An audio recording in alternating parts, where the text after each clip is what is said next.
Assalamualaikum warahmatullahi wabarakatuh, pemirsa Sultra TV. Senang sekali saya Dian Rahma menjumpai Anda kembali dalam program Sudut Sultra. Dan pemirsa, memang seperti yang kita ketahui bahwa pesta demokrasi masih beberapa tahun lagi, tetapi tentu segala persiapan tahapan ya, ini sudah mulai memang akan dilakukan baik dari pihak penyelenggara maupun pengawasan, itu memang di tahun depan. Dan kita tahu juga persiapannya mungkin tidak membutuhkan waktu yang sedikit, makanya memang kenapa jauh-jauh hari, baik itu dimanapun ya, terutama mungkin khususnya di Sulawesi Tenggara, menginginkan segala persiapan yang cukup matang, sehingga makanya baik dari pihak penyelenggara maupun pengawasan ini terus bekerja keras. Nah, dalam hal ini pemirsa, kaitannya dengan tema kita hari ini, bagaimana kita melihat memang momentum demokrasi kita ke depan. Oleh karena itu telah bergabung tentunya hari ini narasumber kita, Ketua Bawaslu Provinsi Sulawesi Tenggara, Bapak Iwan Rompobane Esos MSI, yang turut hadir membersama kita. Kita sapa dulu pemirsa. Halo Bapak Iwan, terima kasih sudah meluangkan waktunya hari ini. Pak Iwan, kabarnya gimana ini Pak? Alhamdulillah sehat. Pasca pilkada tahun 2024 kemarin ya masih semangat ya Pak ya? Semangat, tetap harus semangat. Oke, siap. Mungkin langsung saja Pak Iwan, bahwa memang kan ya walaupun memang beberapa tahun lagi, mohon maaf 2029 ya Pak, benar ya, pesta demokrasi akan terselenggara. Nah, persiapannya kan memang tentu tidak bisa 1 tahun atau 2 tahun sebelumnya, tapi mungkin jauh dari itu. Lantas mungkin yang ingin kami tanyakan di sini bahwa Bawaslu kan ini kan selaku lembaga pengawasan yang juga turut serta menyiapkan berbagai memang tahapan ataupun juga program untuk mensukseskan pesta demokrasi. Nah, untuk di tahun menjelang tahun 2029 seperti apa persiapan yang memang sudah mulai ada rancangan mungkin, ini bagaimana dari Bawaslu Sultra sendiri menyikapi? Gimana Pak Iwan? Iya, baik. Jadi sebagai lembaga penyelenggara pemilu khususnya yang diberi tanggung jawab dalam rangka melakukan pengawasan pemilu, maka setelah penyelenggaraan pemilu tahun 2024 menuju ke tahun 2029, tentu Bawaslu tetap melaksanakan kegiatan sesuai dengan tugas pokok dan fungsinya. Khusus di masa non tahapan ini, Bawaslu Republik Indonesia telah menerbitkan surat keputusan nomor 2 tahun 2026 terkait konsolidasi demokrasi dan penguatan tugas di masa non tahapan. Di mana melalui surat keputusan nomor 2 2026 itu telah diberikan panduan kepada Bawaslu Provinsi, Bawaslu Kabupaten Kota untuk melakukan penguatan dan konsolidasi demokrasi dengan seluruh stakeholder, yang ini dibebankan kepada semua komisioner, masing-masing 3 kali seminggu itu harus melakukan kegiatan konsolidasi demokrasi dengan stakeholder, ya itu bisa dengan aktivis, organisasi maupun individu yang dianggap memiliki pengaruh terhadap bagaimana menumbuh kembangkan dan meningkatkan kualitas demokrasi. Nah, konsolidasi demokrasi ini sendiri diberi 6 tema sebenarnya oleh Bawaslu Republik Indonesia. Yang pertama terkait dengan money politik, kemudian netralitas ASN, kemudian menguatnya oligarki. Oh iya, benar. Ya, jadi itu adalah kemudian bagaimana meningkatkan pengawasan partisipatif dari masyarakat. Ini adalah tema-tema sentral dalam konsolidasi demokrasi untuk tetap menampilkan Bawaslu di masa non tahapan itu tetap bekerja. Selain itu ada keputusan Bawaslu nomor 148 terkait indikator kinerja utama bagi masing-masing anggota Bawaslu, di mana melalui indikator kinerja utama itu masing-masing anggota Bawaslu ini memiliki bobot tanggung jawab sesuai dengan divisi yang diampuh. Jadi misalnya karena saya sebagai ketua, maka ada indikator-indikator yang sudah disusun secara objektif untuk menilai bagaimana ketua dalam melaksanakan tugas. Demikian juga para koordinator divisi masing-masing yang 4 orang itu. Nah, ini adalah langkah-langkah yang dilakukan oleh Bawaslu di masa non tahapan untuk tetap menjaga soliditas dan memperkuat semangat dalam hal pengawasan tahapan. Betul. Jadi istilahnya itu begini. 2029 itu kan perang ya. Ibarat itu kan 2029 itu ibarat kita sudah turun lapangan begitu. Maka di tahun ini 2026 itu sudah bagaimana penyiapan sumber daya manusia Bawaslu sehingga nanti pada saat tahapan lagi tidak lagi sibuk dengan hal-hal yang sebenarnya harus diselesaikan di masa non tahapan. Kira-kira begitu. Jadi memang masa non tahapan ini, dan ini kan kita sudah masuk di pertengahan 2026 ya Pak 2026. Ya. Berarti memang tinggal ya 6 bulan lagi kita akan beralih ke 2027. Nah, berarti di 2027 ini sudah masuk di tahapan itu sendiri, itu ya Pak? Kalau kita mengacu undang-undang yang saat ini berlaku ya, Undang-Undang Nomor 7 tahun 2017 terkait penyelenggaraan pemilihan umum, yang dimana diatur itu bahwa pemilu itu dalam waktu 24 bulan ya, maka seharusnya tahapannya itu kalau kita hitung ya, maka sudah harus dimulai sekitar bulan Juli atau Agustus. Tetapi kan sekarang kita banyak mendengar di luar bahwa sementara ada proses untuk menuju kepada perubahan undang-undang. Nah, Bawaslu Provinsi Sulawesi Tenggara sih tetap menunggu sebagai lembaga yang ditugaskan ini tetap akan menunggu keputusan dari pembuat undang-undang. Tetapi sampai sekarang kami masih tetap bekerja berdasarkan Undang-Undang Nomor 7 tahun 2017 tadi. Siap. Ya ini juga sih sebenarnya Pak yang menjadi pertanyaan mungkin ya di masyarakat, karena kan sudah ada isu-isu yang beredar ya terkait katanya pemilu nanti ada yang terbuka dan tertutup. Tapi kalau kembali lagi kan tadi Bapak, kita masih menunggu ini undang-undang seperti apa ya, ada perubahan kah atau memang tetap seperti Undang-Undang Nomor 7 tahun 2017 kemarin. Tetapi kalau ini terjadi mungkin adanya perubahan Pak, kira-kira apakah pihak Bawaslu juga sudah memikirkan gitu langkah-langkah strategis lainnya? Gimana Pak? Saya kira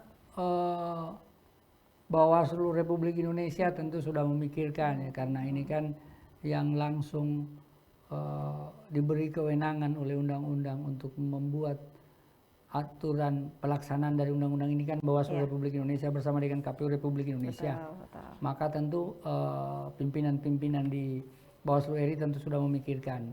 Secara kelembagaan maupun secara pribadi, saya kira Bawaslu Provinsi maupun Bawaslu Kabupaten Kota tentu siap dengan apapun yang akan nanti diputuskan melalui itu perubahan undang-undang jika memang kemudian ada perubahan undang-undang. Iya betul sekali ya, karena memang sudah menjadi tugas dan tanggung jawab ya Pak ya. Jadi kalaupun ada perubahan, ini kan kita masih menunggu saja pemirsa, karena kita pun juga sebagai masyarakat yang dikatakan tadi memang sebagai lembaga pengawasan partisipatif ya Pak ya, yang tadi sempat dikatakan juga, sehingga memang kita akan terus mengawal seperti apakah nanti proses tahapan demokrasi selanjutnya, khususnya dalam menyambut pemilu dan pilkada di 2029.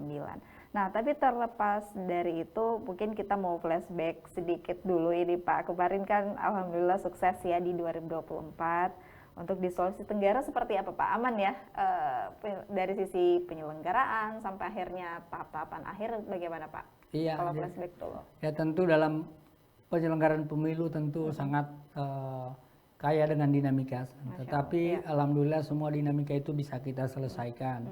Tentu ada yang tidak puas dengan proses-proses demokrasi, dan itu semua sudah diselesaikan berdasarkan tingkatan dan kewenangan.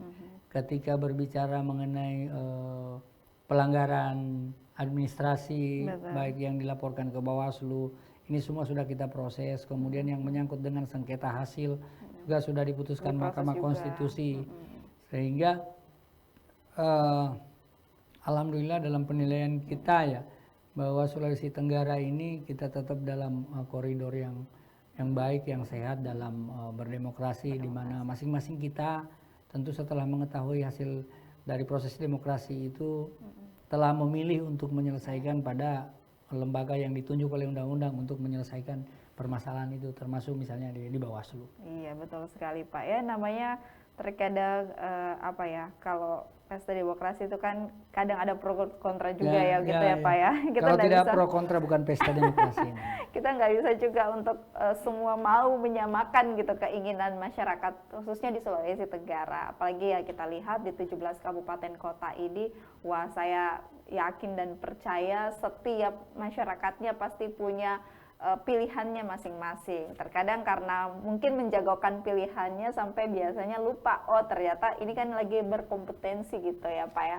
Kadang ada yang menang, ada yang kalah. Tapi intinya adalah berarti kalau secara umum dulu, mungkin saya minta tanggapan Bapak Ketua Bawaslu, melihat animo atau antusias masyarakat Sulawesi Tenggara sebenarnya seperti apa Pak dalam mungkin berpesta demokrasi untuk di pemilu kemarin? Mereka cukup aktif gitu dalam hal mau untuk memilih itu atau seperti apa? Iya, kalau kita membaca data ya, kita membaca data. Ini pemilu apa ini? Pemilu nasional ya? Nasional. Saya boleh buka handphone ya? Silakan, boleh Pak. buka handphone. Nasional dan kebetulan saya kemarin minta datanya. Oke, siap Pak. Minta datanya, saya duga ini saya akan ditanyakan. Kalau kita lihat ya, untuk pemilu 2029 itu, 2024, kemarin, Pak. Ya, kita lihat misalnya untuk pemilih DPT kita ini kan 1.867.931. Ya. Dari jumlah tersebut, ini pengguna hak pilihnya ini 1.541.295. Ini untuk yang di Pilpres pengguna hak pilihnya.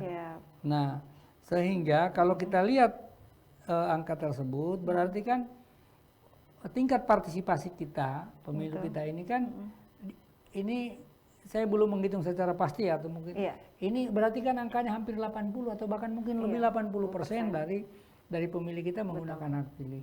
Ini apa artinya? Artinya bahwa masih ada kesadaran dari masyarakat untuk menyalurkan hak pilihnya pada momentum yang memang ditentukan. Ini angka ini yang ini kita kutip langsung dari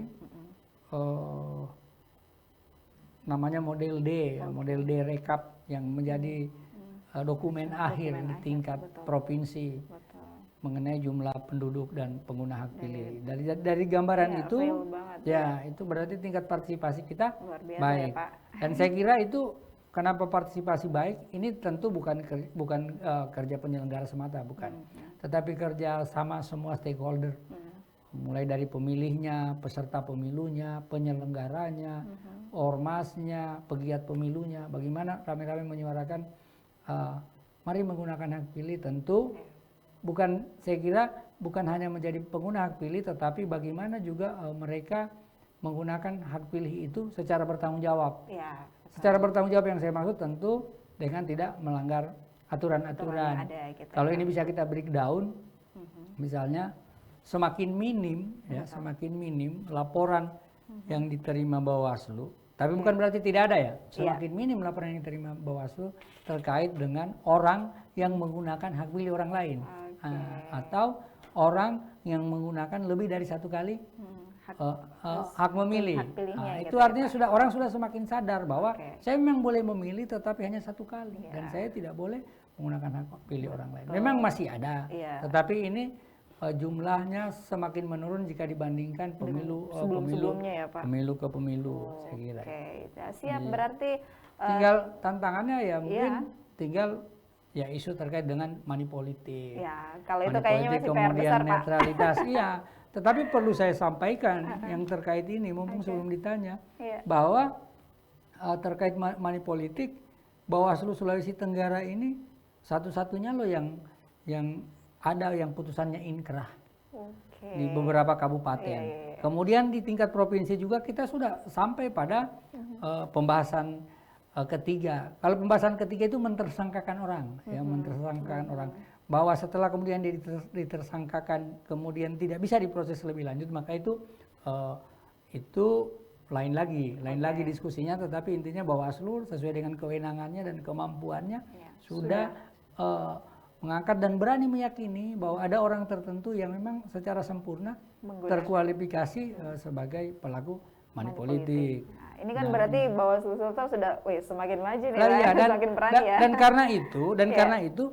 Dan karena itu saya ingin menyampaikan bahwa Bawaslu Sulawesi Tenggara itu dalam hajatan Gakumdu Award dikasih reward sebagai juara 1 Gakumdu Award untuk kategori fasilitasi terbaik, pembinaan terbaik. Ini saya kira ini belum pernah diraih dengan segala hormat, tapi ini yang pertama buat Bawaslu di Sulawesi Tenggara. Luar biasa. Ya, kita akan juga menantikan berarti ini kira-kira sudah ada gebrakan baru lagi untuk menyambut pemilu dan juga pilkada di 2029. Tapi mungkin kita akan bahas setelah yang satu ini, pemirsa, jangan kemana-mana.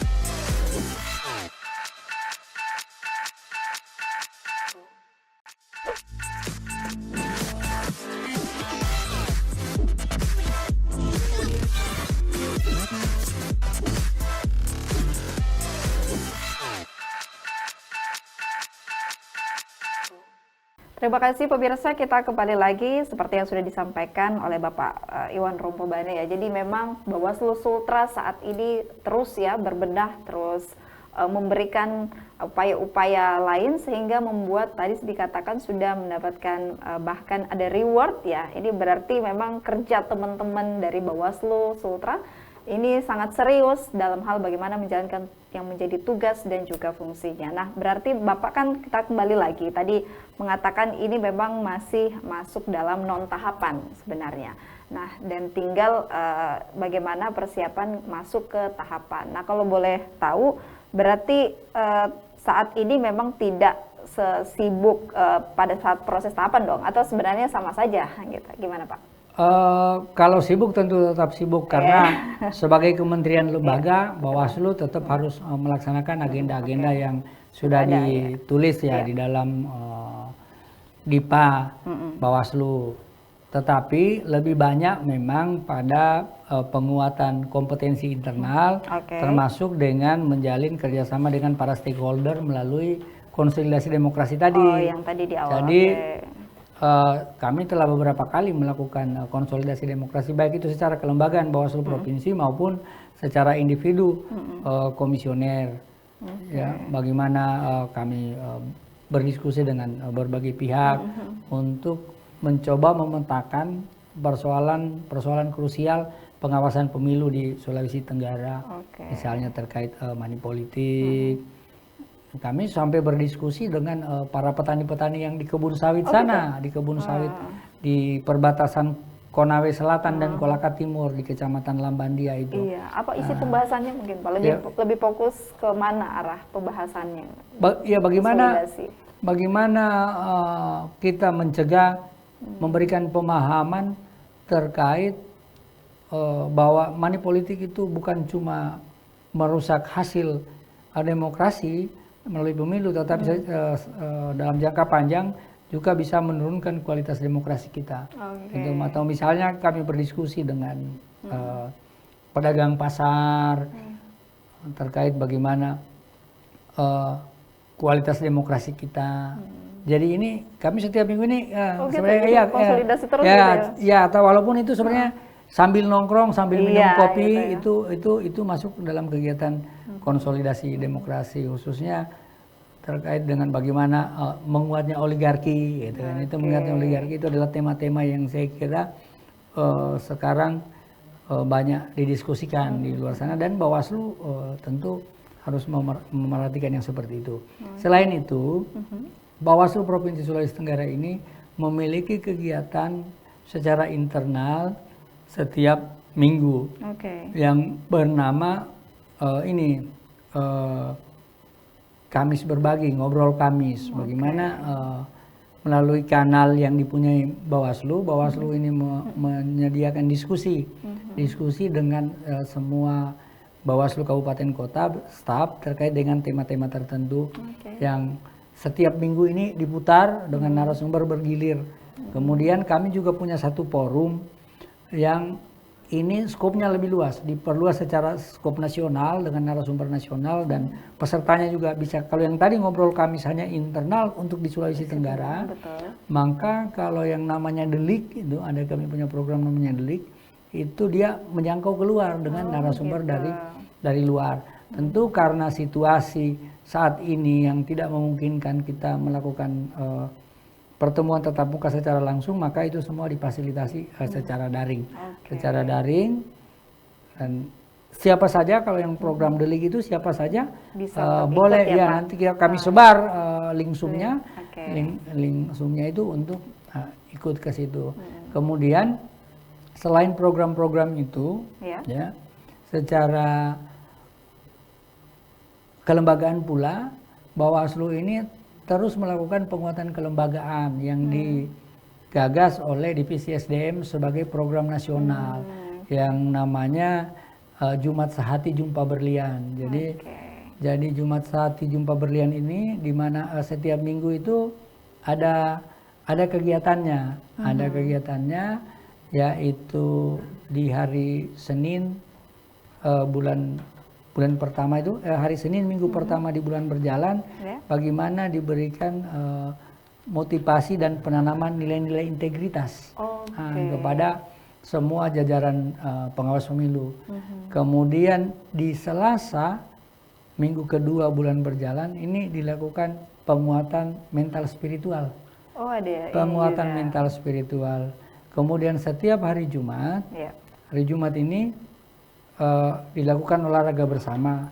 Olahraga bersama, kalau kita di sini mengambil bentuk senam dan pembersihan lingkungan kantor, termasuk diantaranya sarapan pagi bersama yang masing-masing kita membawa sarapan masing-masing di kantor. Ini suasana situasi untuk membuat keguyuban, membuat ada menghilangkan sekat, menghilangkan sekat antara komisioner, non komisioner, pimpinan, bukan pimpinan, dan sehingga semuanya menyatu dalam rangka apa?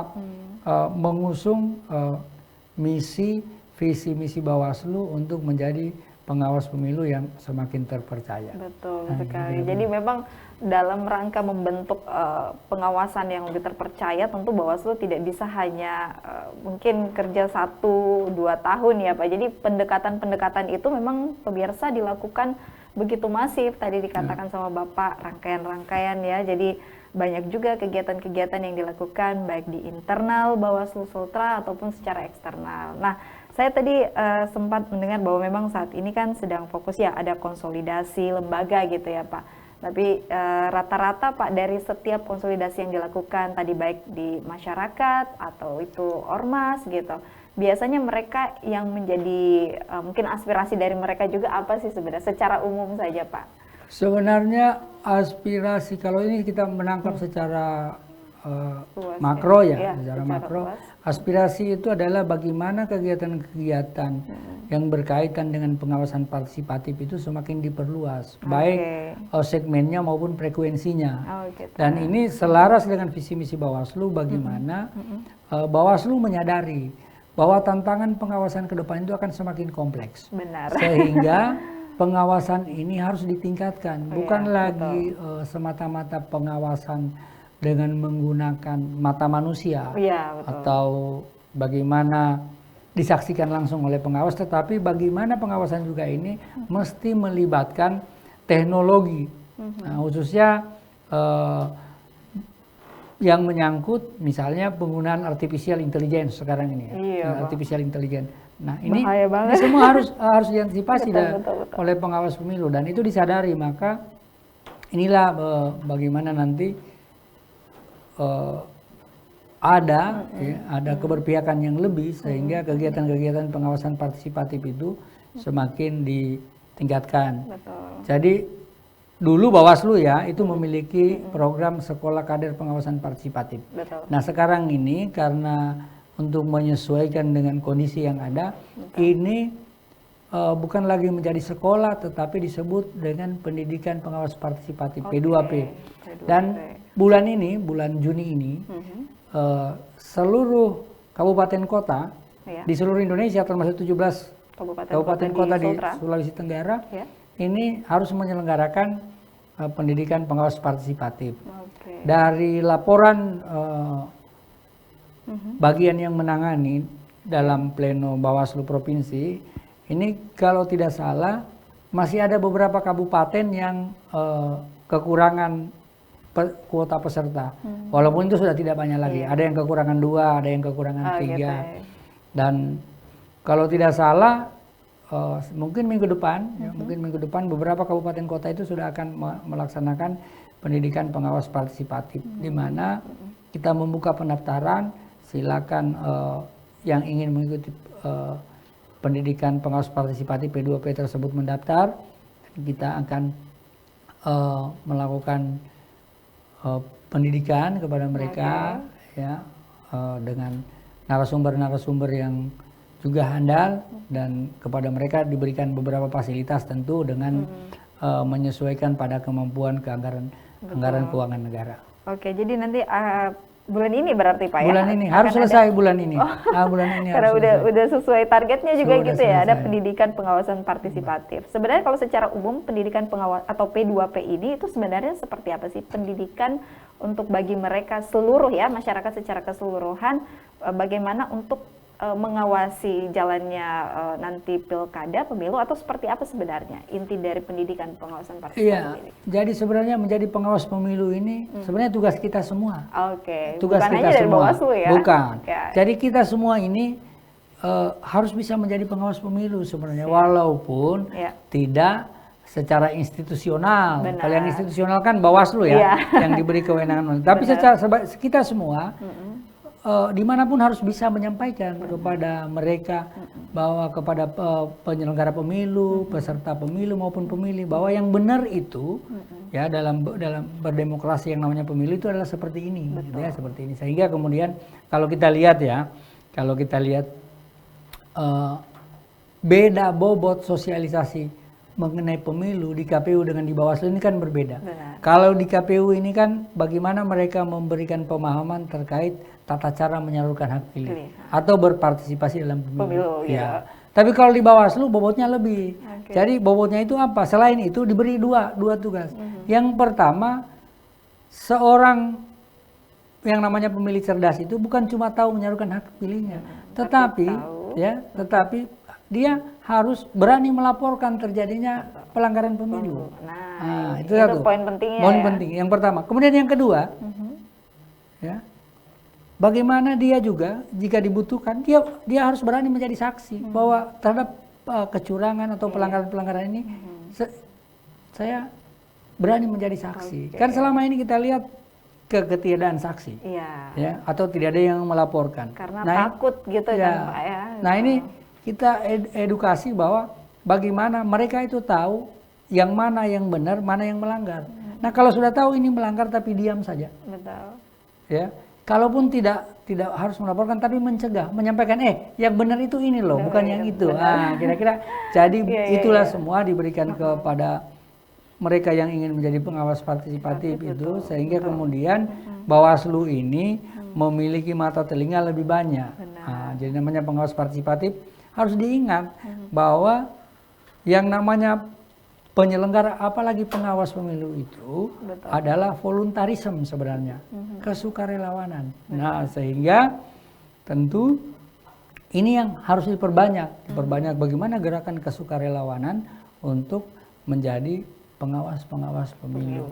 Iya betul sekali sih Pak, karena itu tadi kalau dalam menyalurkan hak pilih itu saya rasa semua orang juga mungkin sekarang kan euforianya tingkatnya lebih tinggi ya, tetapi bagaimana untuk menyuarakan hak pilih dan berani untuk speak up, ini jadi poin pentingnya sebenarnya, dan ini mungkin melalui P2P itu diharapkan ya masyarakat sudah jauh lebih berani lagi ya, berangkat dari pengalaman mungkin di pemilu 2024, kita harapkan di 2029 ya tidak ada lagi pelanggaran-pelanggaran yang mungkin saja atau kecurangan yang masih saja terjadi, karena itu tadi semua masyarakat sudah jauh lebih partisipatif karena juga mereka paham ternyata kita hadir bukan hanya untuk menyuarakan hak pilih, tapi juga untuk berani dan juga mengatasi, menjadi garda terdepan dari adanya pelanggaran-pelanggaran yang terjadi. Nah pemirsa, setelah yang satu ini jangan kemana-mana, kita masih akan kembali, masih ada beberapa hal, termasuk juga nanti di segmen terakhir kita akan mendengar seperti apa harapan dari Ketua Bawaslu Provinsi Sulawesi Tenggara.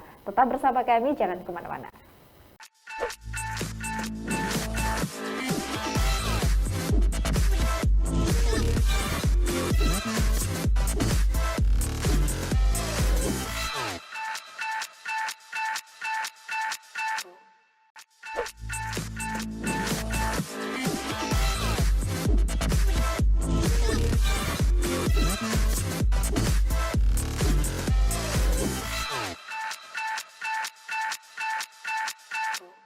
Ya, sehingga pemirsa memang sangat penting ya bagi kita semua sekarang, karena sudah memang memasuki pertengahan di 2026 ya, sebentar lagi 2027.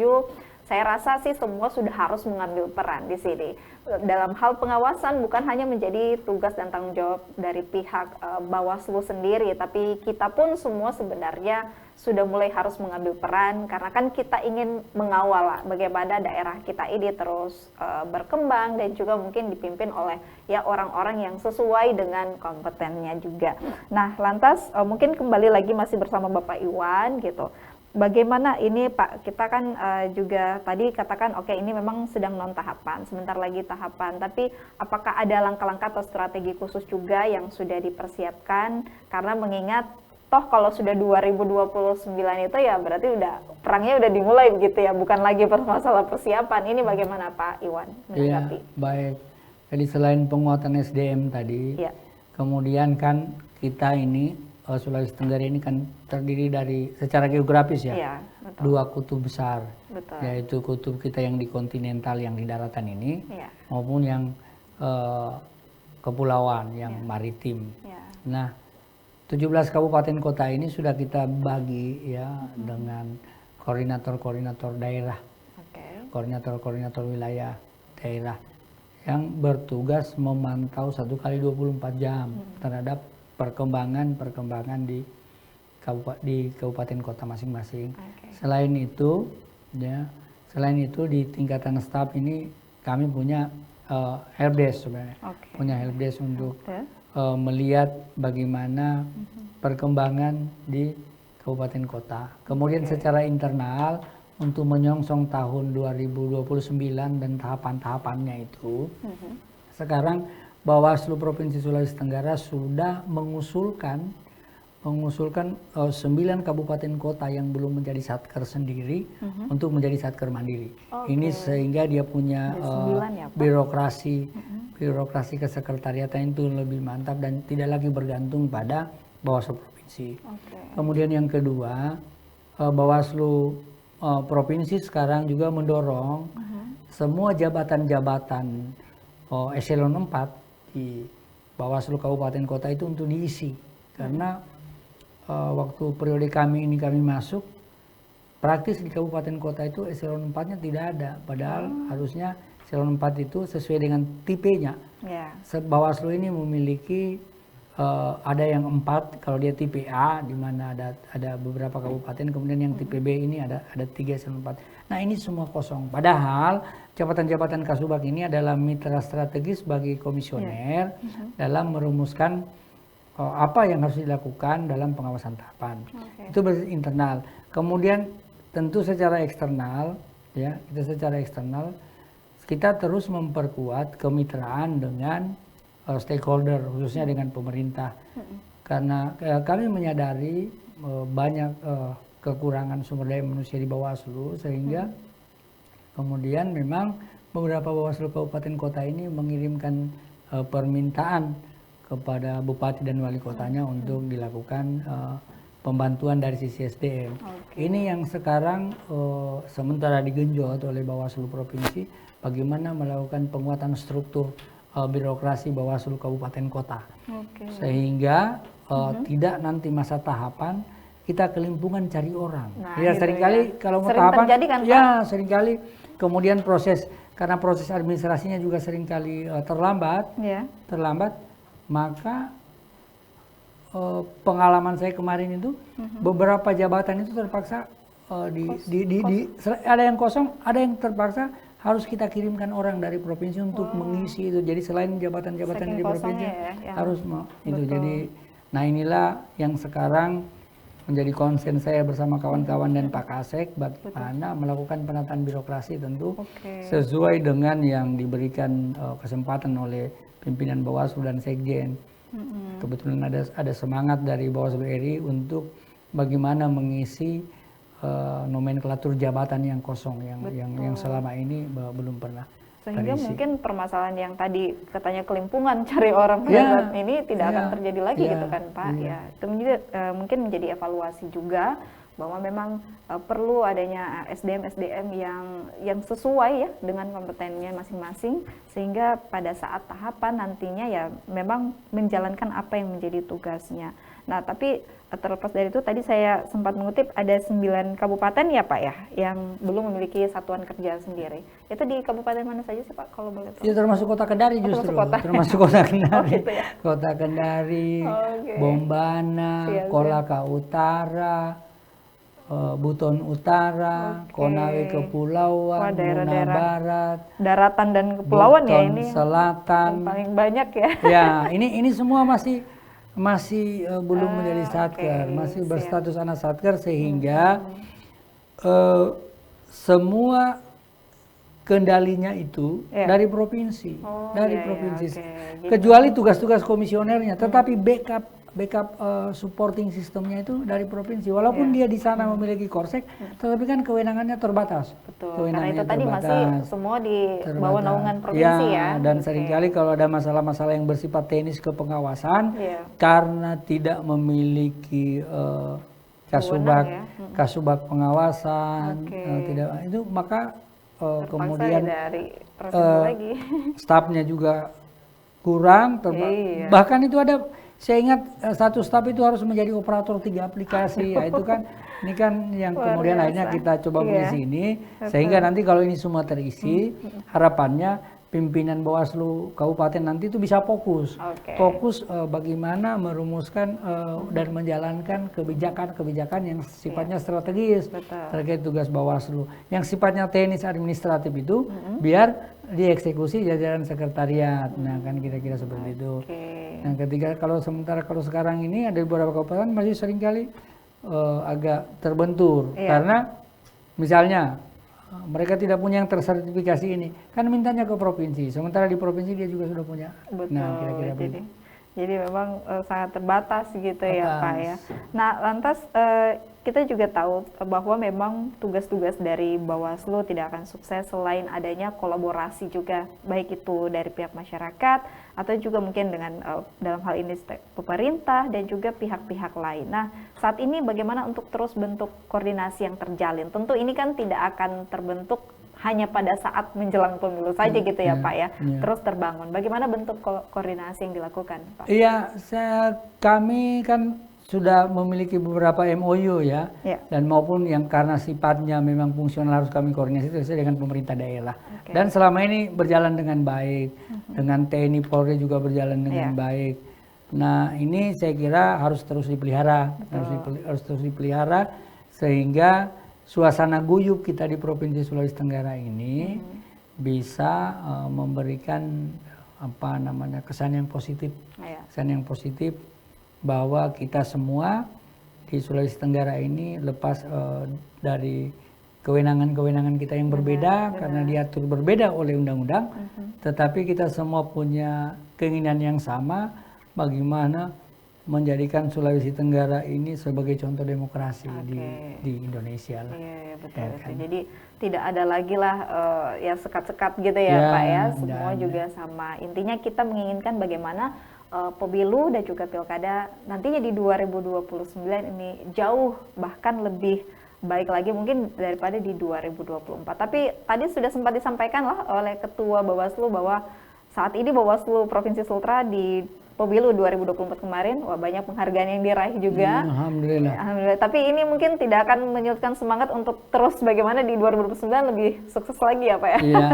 Dan saya kira target-target juga gitu. Penghargaan yang diraih itu bukan karena Bawaslu Provinsi Sulawesi Tenggara semata. Tentu ini karena dukungan Bawaslu Kabupaten Kota, peserta pemilu, ya, pemilih, kemudian pemerintah dan seluruh stakeholder. Termasuk tentu saya kira pers. Dalam hal ini Sultra TV. Siap, terima kasih Pak. Kita sama-sama saling berkolaborasi ya untuk mensukseskan. Nah, terakhir kira-kira harapan Bapak untuk masyarakat, karena memang mengingat walaupun pesta demokrasi nanti masih di 2029, segala tahapan dari persiapan ini kan pasti juga nanti akan banyak melibatkan juga masyarakat. Nah, apa yang ingin disampaikan mungkin pada momentum saat ini Pak? Silakan.